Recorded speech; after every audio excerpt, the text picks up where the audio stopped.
ধনকপুর গ্রাম ছিল আমার কর্মস্থল। আমি এখনো ব্যাচেলার, তাই সেখানে একাই থাকতাম। ধনকপুরের পাশেই এক গ্রামে আমার দাদা বৌদি তাদের বাচ্চা ছেলেকে নিয়ে থাকত। তখন নভেম্বর মাস চলছিল। সেদিন অফিসে আমার কাজের ভীষণ চাপ ছিল, কেননা দীপাবলির ছুটির সময় এগিয়ে আসছে। এর মধ্যে অনেক কাজ আছে যেগুলো ক্লিয়ার করে ফেলতে হবে। যাই হোক, অফিসের কাজ শেষ করে বেরোতে বেরোতে আমার বেশ দেরি হয়ে গেল। আমার বাড়ি অফিস থেকে বেশি দূরে ছিল না, পায়ে হেঁটে যেতে ওই আধ ঘন্টা মাত্র সময় লাগতো। তাই রোজ হেঁটেই আমি যাওয়া আসা করতাম।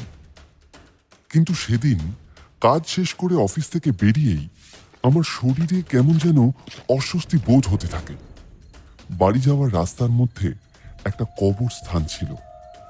কবরস্থান এড়িয়ে সোজা রাস্তাও আছে, কিন্তু যদি সোজা রাস্তার বদলে আমি কবরস্থান দিয়ে যাই তাহলে মিনিট 10 আগেই বাড়ি পৌঁছে যাব। তাড়াহুড়ো থাকলে আমি অনেকবারই এভাবে যাওয়া আসা করেছি। সেদিনও শরীর ঠিক লাগছিল না বলে তাড়াতাড়ি বাড়ি পৌঁছাবার জন্য সেই রাস্তা ধরে নিই। অনেকবার এ রাস্তায় আসা যাওয়া করলেও সেদিন কেন জানি না আমার মন বলছিল যে এই রাস্তায় আসা আজ আমার ঠিক হয়নি। কিন্তু পর মুহূর্তেই ভাবি, পড়াশুনো শিখে এ ধরনের ভাবনাকে প্রশ্রয় দেওয়াটা মোটেও যুক্তিযুক্ত নয়। কতবারই তো এই কবরস্থান দিয়ে এসেছি গেছি, কখনো তো খারাপ কিছুই হয়নি। নভেম্বর মাসে এমনিতে হালকা ঠান্ডার আমেজ থাকে, কিন্তু খোলামেলা গ্রামে ঠান্ডাটা একটু বেশি লাগে। আমি ঠান্ডায় কাঁপতে থাকি। চারিদিকে গা ছমছমে একটা নিস্তব্ধতা ছেয়ে আছে। জানি না কেন মাথার মধ্যে থেকে থেকেই বুদবুদের মতো খেয়াল উঠছে, আজ এই রাস্তা দিয়ে যাওয়া আমার মোটেই উচিত নয়। কিন্তু আমি তো ইতিমধ্যেই এই রাস্তায় নেমেই পড়েছি, তাই জোর কদমে হেঁটে এগিয়ে যাচ্ছিলাম। অবস্থানে প্রচুর গাছগাছালি, আর তাতে ভরা ছিল বাদুড়ের বাসা। আমি যেই গাছের নিচ দিয়ে পার হচ্ছি, অমনি গাছের সমস্ত বাদুড় ফড়ফড় করে উড়তে শুরু করে দেয় আর অদ্ভুত ধরনের কর্কশ আওয়াজ বের করতে থাকে। আমি আগেও শুনেছি, কিন্তু আজ এই আওয়াজ শুনে ভীষণ ঘাবড়ে গেলাম। আমার বুকে যেন দাদামা বাজতে শুরু করে। আমি আরো জোরে হাঁটতে শুরু করি। কিছু দূর এগোতেই আমার মনে হয় কেউ যেন পেছন থেকে আমার প্যান্ট ধরে টানছে। ভয়ে এত ঠান্ডাতেও দরদর করে শরীর থেকে ঘাম বেরোতে থাকে। ফিরে দেখার ইচ্ছে হলেও সাহস হচ্ছিল না, কিন্তু না দেখলে তো এখানেই থেকে যাব। কোনো রকমে সাহস জুটিয়ে পেছনে ফিরতেই দেখি যে একটা কাঁটা ঝোপে আমার প্যান্ট আটকে গেছে। আমি ছটপট প্যান্ট ছাড়িয়ে নিই আর দৌড় লাগাই বাড়ির দিকে। ভয় মাথার মধ্যে চেপে বসেছিল। হঠাৎ মনে হলো কেউ আমার পেছনে পেছনে আসছে। মনে হচ্ছে বেহুশ হয়ে যাব। কিছুতেই ফিরে দেখার সাহস করতে পারলাম না। ততক্ষণে আমার বাড়িটা সামনে দেখা যাচ্ছে। শরীরে যেন প্রাণ ফিরে আসে। ছুটতে গিয়ে সোজা রুমে ঢুকে দরজা বন্ধ করে দিই। লাইট অন করে ধড়াম করে সোফাতে গিয়ে বসে পড়ি। শরীরটা এখন আমার কন্ট্রোলে নেই। বেশ কিছুক্ষণ সেখানেই শুয়ে থাকলাম। একটু পরে শরীর মন দুই খানিক শান্ত হলো। রান্নাঘরে গিয়ে খাবার বের করে গরম করলাম। খিদেও পেয়েছিল। টেবিলে খাবার রেখে মুখে প্রথম গ্রাস তুলতে যাব, আর লোডশেডিং হয়ে গেল। নিজের উপরেই রাগ হতে থাকে। আজ এই দিনটাই যেন অশুভ। জানলা দিয়ে বাইরে তাকিয়ে দেখি স্ট্রিট লাইটও চলে গিয়েছিল। চারিদিকে কেবল ঘন অন্ধকার ছেয়ে আছে। ঠান্ডার জন্য নির্জন রাস্তা স্তব্ধ হয়ে রয়েছে। আমি মোমবাতি জ্বালিয়ে খাবার খেতে বসে গেলাম। ঠিক তখনই কেউ দরজায় নক করল। আমি চমকে উঠি। এত রাত্রে, তার উপর এত ঠান্ডায় কে আসতে পারে? আমি এইসবই ভাবছিলাম। তার মধ্যে দরজায় আরেকবার শব্দ হলো। আমি বাধ্য হয়ে উঠে গিয়ে দরজা খুললাম। দেখি ছেঁড়া পুরনো শাড়ি গায়ে জড়িয়ে 17-18 বছরের রোগা পাতলা একটি মেয়ে সামনে দাঁড়িয়ে আছে। ঠান্ডায় বেচারি কুঁকড়ে আছে। জিজ্ঞেস করলাম, এ কি, এত রাত্রে তুমি এখানে কি করছো? আমার মাকে খুঁজতে এসেছি। মা এখানে আশপাশের বাড়িতে ঝাড়ু পোছার বাসন মাজার কাজ করেন, তারপর রোজই বাড়ি ফিরে যায়। আজ এখনো ফেরেনি, তাই মাকে খুঁজতে খুঁজতে এখানে এসে পড়েছি। তা মাকে পেয়েছো? না, আর খুঁজতে খুঁজতে এত রাত হয়ে গেল।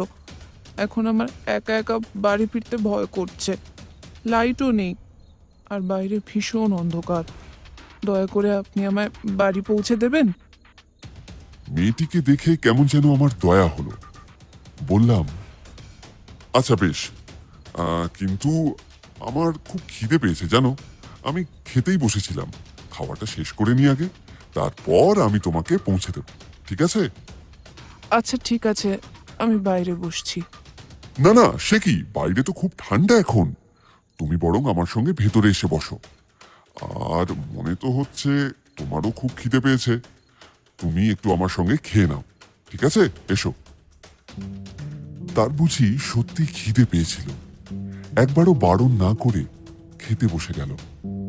খাবার সময় মোমবাতির আলোতে ওর চেহারা দেখি।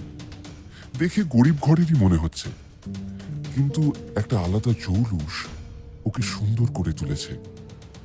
কিন্তু তার দুই চোখে এক অদ্ভুত শূন্যতা ছেয়ে আছে। খাওয়া শেষ হলে আমি ওকে ওর বাড়িতে পৌঁছে দেবার জন্য বেরিয়ে পড়ি। কিছুটা দূরেই সেই কবরস্থান আসে, যেখান থেকে এই কিছুক্ষণ আগেই আমি ভয় পেয়ে ছুটে পালিয়েছিলাম। কিন্তু এই মেয়েটিকে ওর বাড়িতে তো পৌঁছতে হবে, তাই এই রাস্তা আমাকে পেরোতেই হবে। কবরস্থান আসতে দেখে তাকেও একটু সন্ত্রস্ত মনে হলো। হঠাৎ পেছন থেকে সে শক্ত করে আমার হাত ধরে নেয়। আমি বললাম, একদম ভয় পেও না, আমি তো আছি সঙ্গে, কিচ্ছু হবে না।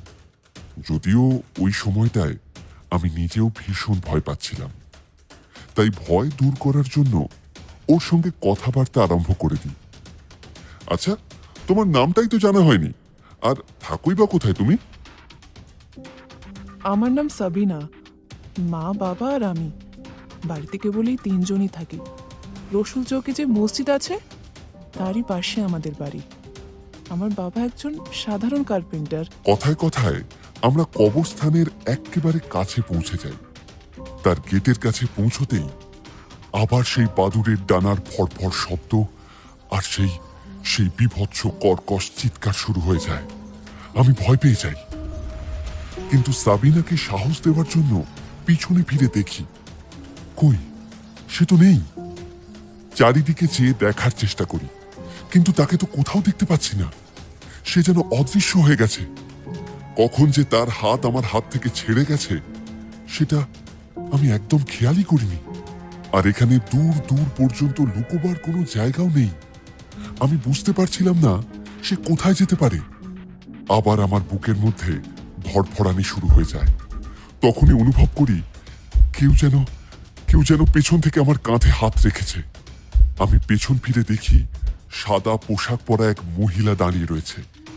তার খোলা চুল এলোমেলো হয়ে আছে, হাতে বড় বড় নখ দেখা যাচ্ছে, আর তার সঙ্গে রয়েছে একটি মেয়ে। মেয়েটির দৃষ্টিতে যেন সেই একই উদাসীনতা যা আমি ওই সাবিনার চোখেও দেখেছিলাম। তারপর হঠাৎই আমার নজর ওর পায়ের দিকে যায়। আশ্চর্য, তার তার কোনো পা নেই। আমার মাথা আর কাজ করছে না, কিচ্ছু ভাবার ক্ষমতা নেই আমার।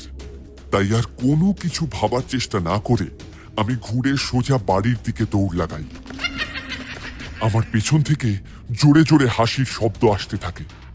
আমার হৃদস্পন্দন এতটাই অস্বাভাবিক বেড়ে গিয়েছিল যে মনে হচ্ছিল যে কোনো মুহূর্তে সেটা বন্ধ হয়ে যেতে পারে। ভয়ে এই ঠান্ডাতেও আমি ঘেমে জবজবে হয়ে ভিজে গিয়েছিলাম। তাদের সেই হাড় হিম করে দেওয়া হাসি ক্রমশ কাছে আসছিল। আমি বুঝতে পারি যে সে আমার হাত ধরে নিয়েছে। আমার সারা শরীর আতঙ্কে থরথর করে কাঁপতে শুরু করে। তারপর ধীরে ধীরে চোখের সামনে অন্ধকার ছেয়ে যায়। হঠাৎ আমার কানে কিছু পরিচিত আওয়াজ ভেসে আসে। মনে হচ্ছে যেন ঘুমের ঘোরে আছি।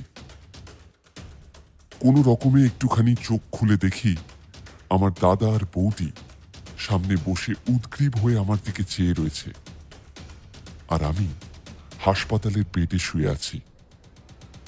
আমি উঠে বসার চেষ্টা করি, কিন্তু পারি না। বৌদি তার স্নেহ ভরা কোমল গলায় বলে, থাক থাক ঠাকুরপো, উঠতে হবে না, এখনো ভীষণ দুর্বল তুমি। আমি শুয়ে শুয়ে জিজ্ঞেস করি, আমি আমি এখানে কি করে এলাম, আর তোমরাই বা এখানে কিভাবে? আমাদেরকে কবরস্থানের চৌকিদার ফোন করে খবর দেয় তুমি সেখানে কোথাও একটা অজ্ঞান অবস্থায় পড়েছিলে। তোমার পকেটে তোমার ফোন ছিল, সেটা পেয়েই তো চৌকিদার আমাদের জানায়। আমরা সেখান থেকে সোজা তোমায় হাসপাতালে নিয়ে আসি। মনে হচ্ছে খাওয়া দাওয়া তুমি একদম ঠিক মতো করছো না, তাই এত দুর্বল হয়ে পড়েছো। এবার থেকে তুমি আমাদের সঙ্গেই থাকবে, আর সেখান থেকেই ডিউটি করবে। দাদা বৌদি আমার কোনো কথা শুনবে বলে মনে হয় না, তাই চুপ করে রইলাম। বিকেলের দিকে হাসপাতাল থেকে ডিসচার্জ করিয়ে সোজা নিজেদের বাড়ি নিয়ে গেল। আমায় আর একা থাকতে দিতে তারা একদম রাজি নয়। কিন্তু আমার মাথা থেকে সাবিনার চিন্তা কিছুতেই দূর হচ্ছিল না। অবস্থান থেকে সে গেল কোথায়? কোনো বিপদে পড়েনি তো? ওর মা বাড়ি ফিরেছে কিনা কে জানে। সাবিনাকে নিয়ে এমন নানান ধরনের চিন্তা আমার মনে ঘুরতে থাকে। দিন দুয়েক পরে ভাবলাম যে করেই হোক তার খবর নিতে হবে। বাড়িতে এক বন্ধুর বাড়ি যাচ্ছি বলে বেরিয়ে পড়ি। সাবিনা আমাকে বলেছিল যে সে রসুল চকে মসজিদের পাশে থাকে। সেখানে পৌঁছে এক পানের দোকানে গিয়ে কোনো সাবিনা এখানে থাকে কিনা জিজ্ঞেস করতেই পানের দোকানের মুখখানা কেমন যেন ফ্যাকাশে হয়ে গেল। সে তার কোনো জবাব না দিয়ে আসছি বলে দোকান থেকে কোথায় যেন চলে গেল। সেখানে যাকেই এই কথা জিজ্ঞেস করি, সবাই এমনভাবেই উত্তর না দিয়ে নানান রকম বাহানা বানিয়ে এড়িয়ে গেল। তারপর হঠাৎ কবরস্থানের সেই চৌকিদারের কথা আমার মনে পড়ে। এবার আমি সোজা তার কাছে যাই। সে এক দীর্ঘশ্বাস ছেড়ে বলতে শুরু করে, সাহেব, ওই সাবিনা আজ থেকে 15 দিন আগে মারা গেছে। তার সঙ্গে তার মা বাবাও এই দুনিয়া ছেড়ে চলে গেছে। কি? তা কি করে হতে পারে? এই তো 2 দিন আগেই তো তার সঙ্গে আমি মিলেছি। সে তার মাকে খুঁজতে আমার কাছে এসেছিল।